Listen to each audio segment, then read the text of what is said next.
जय हिंद दोस्तों। तो हम आपको इस वीडियो में बताने वाले हैं कक्षा 12वीं का जो आपका पेपर है जो लीक होकर हमारे पास आ चुका है। तो ये पेपर हमारे पास आ चुका है, तो मैं आपको बता देता हूँ इस पेपर का आपको समय 3.25 घंटा मिलेगा। तो ये पेपर आपका हिंदी अनिवार्य का है और देख सकते हैं इसका कोड है 01 हिंदी कंपलसरी। तो आपका ये उच्च माध्यमिक परीक्षा 2024 का ही है। तो आपके पूर्णांक 80 नंबर के हैं। तो मैं बता देता हूँ आपको रोल नंबर यहाँ पर भरने हैं आपके, और आपके क्वेश्चन 18 हैं। तो हम नीचे की तरफ चलते हैं। परीक्षार्थियों के लिए सामान्य निर्देश दिए गए हैं, तो इन सभी को आपको पढ़ना है। तो क्या करना है कि परीक्षार्थी सर्वप्रथम अपने प्रश्न पत्र पर नामांकन अनिवार्यता लिखे। तो आपको ये भी जरूरी है, और दूसरा आपका क्या है, सभी प्रश्न हल करने वाले अनिवार्य, ये आपको बिल्कुल इम्पोर्टेंट है, मतलब आपको ये ज़्यादा ज़रूरी है। तो मैं बता देता हूँ आपको, ये पेपर है जो नया पैटर्न से चालू हुआ है, तो अब की साल का जो पैटर्न है उसी का ही ये पेपर है। तो आप देख सकते हैं कि खंडय में आपके लिए बहुविकल्पी प्रश्न मिलेंगे, जो आप देख सकते हैं। निम्नलिखित पठित गद्यांश को ध्यानपूर्वक पढ़कर वस्तुनिष्ठ प्रश्नों के उत्तर अपनी उत्तर पुस्तिका में लिखे। तो आपको वस्तुनिष्ठ प्रश्न मिलेंगे। तो मैं बता देता हूँ आपको क्या करना है।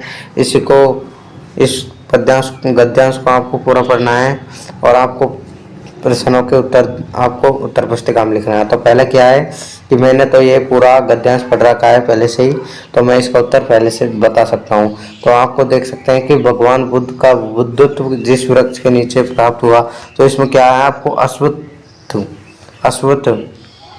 तो ये आपका वह उत्तर हो जाएगा इसका। और दूसरे का मैं बता देता हूँ कि बसंत का अग्रदूत किसे कहा जाता है, तो क्या है आम का बोर। तो आपको पता है कि आप सभी गद्यांशों को छांटने जानते हैं, तो गद्यांश आप बिल्कुल छांट सकते हैं। वस्तुनिष्ठ प्रश्न है जो आप इस गद्यांश में से देखकर छांट सकते हैं। तो ये आप कर सकते हैं इस क्वेश्चनों को।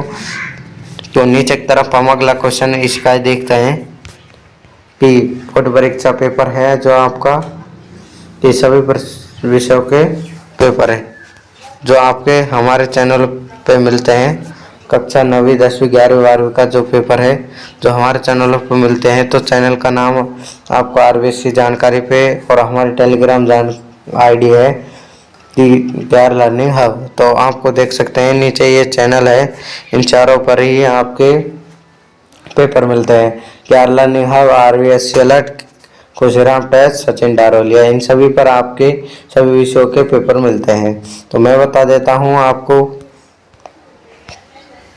कि जो आपका क्या है पद्यांश है, पद्यांश को आपको ध्यानपूर्वक पढ़कर वस्तुनिष्ठ प्रश्नों के क्या देना है उत्तर। तो आपको उत्तर पुस्तिका में लिखना है, तो आपको ये पूरा पढ़ लेना होगा। पढ़ने के बाद आपको उत्तर देने हैं। तो आपको क्या करना है कि कवि ने भूलोक का गौरव किसे बताया, तो क्या है इसमें भूलोक का गौरव प्रकृति को बताया है। इसमें आपको क्या करना है प्रकृति। तो दूसरा क्या है कि नरसृष्टि का सर्वप्रथम, निम्न से नरसृष्टि का सर्वप्रथम विस्तार क्या है। तो क्या है नरसृष्टि का, आप देख सकते हैं प्रथम भंडार विधि की किया नरसृष्टि का पहला। तो इसमें क्या आ जाता है विधि ने किया, इसका उत्तर ही आ जाएगा। तो इसी प्रकार से आपको क्या करना है ये। तो नूतन का क्या होता है पुरातन, और आपको क्या करना है इसको पूरा कर लेना होगा। तो पद्यांश आप छाटने जानते हैं। तो दूसरा क्वेश्चन मैं आपको बता देता हूँ जो व्याकरण से संबंधित आपका खाली जगह है। तो क्या है हिंदी व्याकरण को मोटे तौर पर व्याकरण आपको क्या मोटे तौर पर वर्गों में विभाजित किया जाता है। तो हिंदी व्याकरण को 2 वर्गों में विभाजित किया जाता है। तो आ जाता है भाषा को शुद्ध लिखने व बोलने संबंधी जानकारी देने वाले शास्त्र को कहते हैं। तो क्या कहते हैं इसको, आपको कमेंट बॉक्स में इसका उत्तर देना है आपको। तो आपको पता है कि लक्षित पुस्तक पढ़ रहा है, तो इसमें वाक्य में कौन सी शब्द इस शब्द शक्ति है, तो कार्य कर रहा है, तो पढ़ने का काम कर रहा है, तो इसलिए लक्षणा इसमें क्या है शब्द शक्ति। और दूसरा क्या है आपके लिए कि जब किसी शब्द का मुख्यार्थ में बाधा हो या अविधा से अविष्ट अर्थ का बोध न हो, वहाँ व्यंजना सब शक्ति होती है। तो इसी प्रकार से आपका 5वां क्वेश्चन है कि जब कोई शब्द अपने से एक से अधिक अर्थ प्रकट करते हैं तो उस शब्द के कारण वहाँ पर यमक अलंकार होता है। क्या होता है? यमक अलंकार। तो आ जाता है कि कनक कनक 100 गुनी, तो इसमें क्या है? यमक अलंकार है। तो ये इम्पोर्टेंट है आपके लिए। तो अब तीसरा क्या है आपके लिए? उत्तर पंक्ति में दीजिए। तो प्रश्नों के उत्तर एक पंक्ति में आपको देना है कि निम्न परिभाषित शब्दों को अर्थ लिखिए। तो इन प्रेमिस और वादा करना क्वार्टरली, तो इनका आपको क्या देने हैं? परिभाषित शब्दों को अर्थ देना है, इसका अर्थ लिखना है आपको हिंदी में। तो इंग्लिश का हिंदी अर्थ करने आप जानते हैं। आप देख सकते हैं कि अनुभाग शब्द के लिए परिभाषित शब्द लिखिए। अनु माने बाद, पहले, तो भाग माने अनु। जो भाग पहले शब्द के लिए प्रयोग किया जाता है उसे अनुभाग शब्द कहते हैं। मतलब आपको क्या करना है? अनुभाग मतलब अनु माने पहले, पहले जो लगा होता है, पहला भाग, इसका अनुभाग का मतलब होता है पहला भाग। सीधे इसका आंसर। अब आ जाता प्रमुख जनसंचार माध्यमों के नाम। तो आपको क्या करना है कि माध्यमों के नाम जैसे टेलीविज़न हुआ, लैपटॉप हुआ, टीवी हुई, टीवी टेलीविज़न एक ही बात है इसमें। और आपके क्या हुए? फ़ोन, जैसे कंप्यूटर। इस प्रकार से आपके ये जनसंचार के माध्यम। तो अब आ जाता है कि आपका क्या है? अरे ये वेडिंग एनिवर्सरी वगैरह अब गोरे साहब के चौंचले हैं, ये शब्द किसने कहे? तो ये शब्द किसने कहे हैं आपको कमेंट बॉक्स में देना है। इसका उत्तर आपको एक पंक्ति मिलेगा। तो मैं बता देता हूँ आपको, ये 1 नंबर का है। 1 नंबर आपके 100% मिल जाएगा। तो आपको क्या करना है? इनके सभी के उत्तर आपको लिख देने होंगे एक एक पंक्ति में। तो मैं आपको पढ़ के बता देता हूँ। क्या है कि लेखक सौंदल गैर मास्टर ने किस प्रकार नजदीक पहुँच गए। तो क्या करना है आपको? क्या करना है? इसका उत्तर आपको लिख देना है कमेंट बॉक्स में, एक ही लाइन का है। तो ये छोटे छोटे प्रश्न हैं, तो आप इनको कर सकते हैं। इन प्रश्नों के आप कमेंट में उत्तर देना है। यदि आप पे नहीं आते हैं तो हमारे टेलीग्राम पर चैनल पर से मैं आपको कमेंट करके दे दूंगा, तो वहाँ से इसका उत्तर देख लेना इन 5वां, 6वां, 7वां, 8वां, 9वां क्वेश्चनों के। तो आपको क्या करना है? नीचे की तरफ चलना है और आपको जो आपका क्वेश्चन है निशान आमंत्रण, 10वां क्वेश्चन मैं आपको बताता हूँ। निशान आमंत्रण के गीत में कवि ने काव्यात्मक चित्रण की कोशिश की। तो निशान आमंत्रण क्या है कि दिन जल्दी जल्दी ढलता है, समय से पहले ही हमें अपना कार्य को निपटा लेना चाहिए। तो ये आपका अब आ जाता है कि महादेवी के प्रति अनमोल आत्मीयता से युक्त भक्ति इनके बहाने का क्या संदेश दिया। तो क्या संदेश दिया आपको पता है, इसको आपको करना है। और क्या आ जाता है? खंडवा चालू हो जाता है। जो आपको उत्तर सीमा आपकी क्या है? 40 शब्द की मुद्रित माध्यमों के लेखक है तो किन किन बातों को ध्यान रखना चाहिए। तो आपको पाठ पढ़ा है तो इसका आप अच्छी तरह से वर्णन करने जानते हैं, तो आपको 2 नंबर मिल जाएंगे। तो मुद्रित माध्यम मतलब मुद्रा के जो माध्यम हैं, तो लेखक ने हेतु किन किन बातों को बताया है वो आपको लिख देनी होगी यहाँ पर। और क्या है? वर्तमान इंटरनेट पत्रिका के बारे में संक्षिप्त लिखिए। तो वर्तमान में इंटरनेट बहुत ही ज़्यादा फैल गया है। तो इंटरनेट से सभी कार्य होते हैं। आपके जैसे फॉर्म भरने, किसी भी जॉब का आपका फॉर्म भरा जा सकता है इंटरनेट के कारण।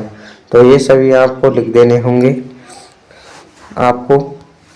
और क्या है? फीचर लेखन के बारे में लिखिए। तो फीचर आप जाने हैं कि फीचर किसे कहते हैं, लिखने आप सभी जानते हैं फीचर। तो फीचर आपको लिखना है। और क्या है? आपको पतंग कविता में किन किन बिंबों को चित्रित किया गया है। तो पतंग बिंब क्या है? दृश्य बिंब। पहला तो इसमें क्या है? दृश्य बिंब। दूसरा क्या है? स्वाद बिंब। और तीसरा क्या है? और तीसरा आपको क्या मिलेगा, तालब, तालब, तालब बिम्ब। और क्या है, तालब बिनाई है वो है आपका शून्य, शून्य का बिम्ब, श्रुत, श्रुन, श्रुत बिम्ब, श्रुत बिम्ब हो जाएगा, श्रुत बिम्ब, सुनने वाला बिम्ब, मतलब जो आपके कानों में सुना जा सके। तो इस प्रकार से ये 3-4 आपके बिम्ब हैं। तो मैं बता देता हूँ आपको, बात सीधी थी पर कविता का मूल भाव लिखिए। तो आपको क्या करना है, बात सीधी कविता का आपको मूल भाव लिखना है। इसको आप लिख देंगे तो आपके 2 नंबर पक्के हो जाएंगे। तो आप देख सकते हैं क्या है, मनुष्य को कौन कौन से दुर्गुण घायल कर बेकार बना देते हैं। तो क्या है, कौन कौन से मनुष्य को दुर्गुण घायल कर कर बेकार बना देते हैं। जैसे आपको क्या करना है कि दुर्गुण क्या क्या चीज़ बनाती है, आपको शराब फराब की, इस टाइप से आपको लिख देना होगा। इसका वर्णन आपको 40 शब्दों में आपको लिख देना होगा। तो आपको क्या करना है, इसका आपके 2 नंबर मिल जाएंगे पक्के।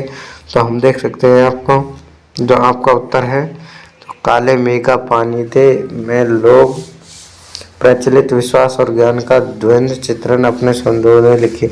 तो इसका आपको चित्रित कर देना होगा। आपको 40 शब्दों में आपको इसका उत्तर लिख देना है। कैमरे में बंद। तो आपको क्या करना है, आपका खंड से चालू हो गया है। जो आपका 11वां क्वेश्चन है कि कमरे में बंद अपाहिज कोरोना जागने का मकसद से शुरू कार्यक्रम क्रूर बन जाता है। इस कथन का आशय क्या है, लिखिए। तो इसका आप लिख सकते हैं और आपके अथवा में भी है, व्यक्ति व्यथा डराती से सहर्ष स्वीकारा है के आधार पर समझाइए। तो 60 से 80 शब्द की जो आपकी सीमा है उसमें लिखना है आपको। इसमें आपको 3 नंबर मिल जाएंगे। तो आपके ये 3 नंबर पक्के हो जाएंगे। तो दूसरा के, एक अकस्मात गांव पर यह वज्रपात हुआ, इस कथन के आधार पर चुनित परिस्थितियों को क्या करना है, आपको परिस्थितियों को लिखना है। तो आपको 60 से 80 वर्ड में लिखना है, जिससे आपको क्या मिलेंगे, 3 अंक आपके मिल जाएंगे, 3 आपके अंक जुड़ जाएंगे। तो आपको मैं बता देता हूँ जो आपके 13वां क्वेश्चन है, जो आपका कवि परिचय है कि हरिवंश राय बच्चन। तो हरिवंश राय बच्चन का जन्म क्या हुआ, सन 1907 में इलाहाबाद में हुआ। उनका पिताजी का नाम क्या था, प्रताप नारायण। उनकी माता का नाम था सरस्वती और उनकी मृत्यु 2003 में मुंबई में हो गई। उनका जन्म स्थान इलाहाबाद है। तो उनकी 2 पत्नी थी, पहली पत्नी का नाम श्यामा, दूसरी का तेजा। तो पहली पत्नी क्षय नामक रोग से, अथवा क्षय मतलब होता है टीबी के नामक रोग से उसकी मृत्यु हो गई और तेजा की भी कुछ ही सालों में मृत्यु होगी। तो आपको क्या करना है, फिर आपको रचना लिखनी है कि आपको क्या करना है, 13 हार जो आपकी 1932 में लिखी थी। और क्या है, मधुशाला, मधुबाला, मधु कलश, मिलनियामनी, निशा निमंत्रण और मधु कलश, ये आपकी 1938 में लिखी। और मधु कलश जो आपकी मधुबाला है वो आपकी 1936 में लिखी। तो आपको क्या करना है, इस टाइप से आपको 80 और 100 वर्ड के हरिवंश साय का कवि परिचय वो लिख देना होगा। तो मैंने आपको बता दिया, वैसे लिखना है आपको। तो इसकी शैली क्या रही आपको पता है, शैली गए शैली है इसकी। और आपको 4 खंडों में इसका आत्म परिचय 4 खंडों में प्रकाशित किया गया। तो इसका 4 अंक आपके छट जाएंगे, जुड़ जाएंगे। मतलब आपको क्या करना है कि संयुक्त परिवार वाले उस दौर के पति ने हमारा पक्ष कभी नहीं लिया, इस कथन को सिल्वर वेडिंग पार्ट के आधार पर आपको बताना है। तो इसको 120 शब्द में आपको लिखना है, जिसके कारण आपको इस 6 अंक आपके प्राप्त हो जाएंगे। और आप इसमें से भी लिख सकते हैं आपका।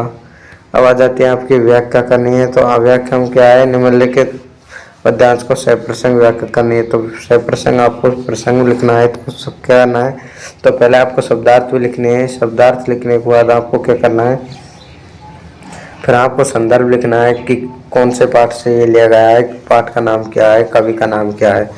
इसके कारण और किताब का नाम क्या है। तो दूसरा क्या लिखना है आपको, दूसरा आपका आ जाता प्रसंग। तो प्रसंग आपको लिख देने की इसी के बारे में कवि क्या कहना चाहता है उसका आपको निचोड़ लिख देना होगा प्रसंग में। तो आ जाती है व्याख्या, तो व्याख्या आपको कर देनी होगी। इसकी पूरी की व्याख्या करने के बाद आपको व्याख्या के 4 अंक मिलेंगे और आपको विशेष में लिखना है कि कौन सा अलंकार है और क्या भाव प्रकट क्या है, कौन सा रस है। तो इस टाइप से आपको लिखना है ये। तो आपको क्या करना है, अथवा वैसे भी लिख सकते हैं आप। अब आ जाता है आपकी जो सह प्रसंग व्याख्या है। तो मैंने व्याख्या को आपको बता दी है किसी टाइप से आपको लिखनी है। तो ये आपके 6 नंबर पक्के हो जाएंगे। तो मैं बता देता हूँ आपको, ये व्याख्या नुक्ते ही उतार देनी होगी व्याख्या में आपको। हाँ, एक आध दो शब्द आपको चेंज करने हैं, अग्रिकोण जो आपके शब्दार्थ हैं उनको चेंज कर देना। तो आपको क्या करना है, ऐसे इस प्रकार से आपको चेंज कर देना होगा, थोड़ा सा आपको वर्णन कर देना होगा। इस प्रकार से आपके 6 अंक आपको प्राप्त हो जाएंगे, 6 अंक आपके जुड़ जाएंगे। तो आपको क्या करना है, आपके जो आपका 17वां है, जो आपको जो पाठ्यक्रम है सूचना के हेतु विज्ञप्ति आप सभी लिखने जानते हैं। विज्ञप्ति को आप तैयार कर सकते हैं सभी। किस प्रकार से आप तैयार करेंगे वह आप 4 अंक प्राप्त कर सकते हैं आप। तो आपको क्या करना है कि आपने विद्यालय के कार्य सामग्री करने हेतु एक निविदा लिखे। निविदा आप लिखने भी जानते हैं। तो आपका 5 नंबर का क्या है, आपका जो निबंध है, निबंध कोरोना महामारी का जो इम्पोर्टेंट है आपके लिए, कोविड-19 जो 2019 में आया था। तो इसका आप खूब अच्छी तरह से वर्णन करने जानते हैं। चीन के कौन से शहर से लिया गया है ये आप सभी को पता है। तो इसका आप वर्णन कर दें, चाहे यरा युवा शक्ति है उच्च नीति का। तो इस प्रकार से आपको कर देना है, इसमें से आपको एक ही करना है। तो आपके 5 नंबर आपके जुड़ जाएंगे। तो मैं बता देता हूँ आपको, तो वीडियो अच्छी लगी तो चैनल को सब्सक्राइब करना और लाइक करना। तो मैं मिलता हूँ आपको नेक्स्ट वीडियो में। जय हिंद, जय भारत।